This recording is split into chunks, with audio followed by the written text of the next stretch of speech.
Imagine this. You build one of the fastest-growing companies in America before you're even 30 years old. You're hailed as a genius, a visionary, a pioneer. And then, you're fired. That was Steve Jobs in 1985. The man who co-founded Apple in his parents' garage was pushed out of the very company he built. But here's the twist. That devastating failure became the very reason he came back and transformed Apple into the most valuable brand in the world. In 1976, Steve Jobs and Steve Wozniak started Apple in a small suburban garage. They had little more than a few tools, a vision, and an obsession with building personal computers. Apple grew fast. By 1980, the company went public, and 25-year-old Steve Jobs was worth over $200 million. To the outside world, he was unstoppable. But inside Apple, storm clouds were gathering. Jobs was brilliant, but also demanding and difficult. He clashed with Apple's leadership, especially with John Sculley, the CEO he had personally recruited from Pepsi. The conflict reached its breaking point in 1985. The board sided with Sculley. Jobs was stripped of his responsibilities and forced out. Think about that. At 30 years old, Steve Jobs was fired from his own company. He described it later as devastating. The press called him arrogant. The tech world moved on without him. For many, that would have been the end of the story. But Steve Jobs didn't stop. He used failure as fuel. Shortly after leaving Apple, he founded a new company, NeXT. The computers were powerful, sleek, and ahead of their time. But NeXT was expensive. Too expensive.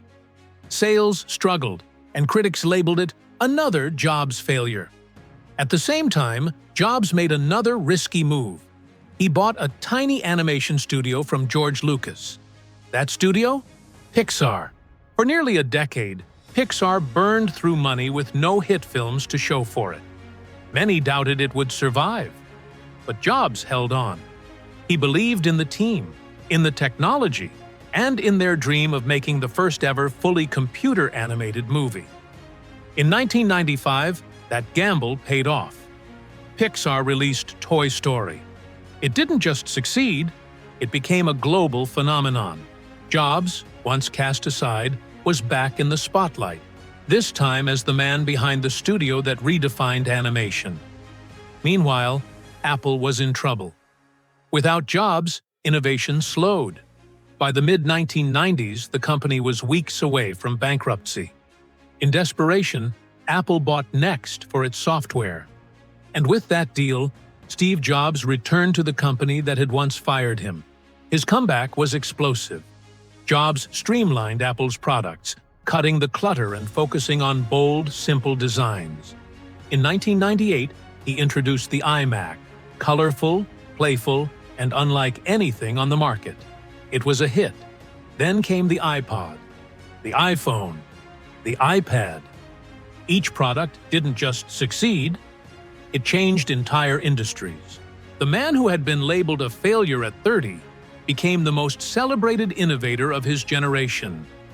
Apple went from near collapse to the world's most valuable company, all because Steve Jobs learned to transform failure into a foundation for success.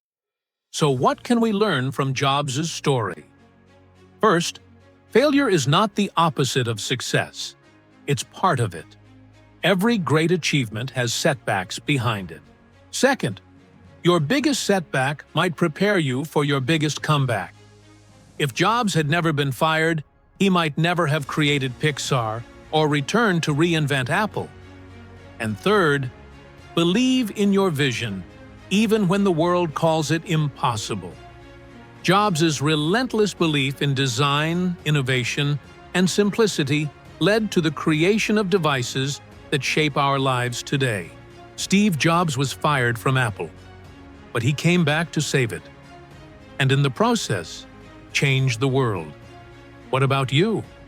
What failure has taught you the most? Share it in the comments below. And remember, failure isn't final. it's fuel. Subscribe for more stories of legends who turned setbacks into comebacks.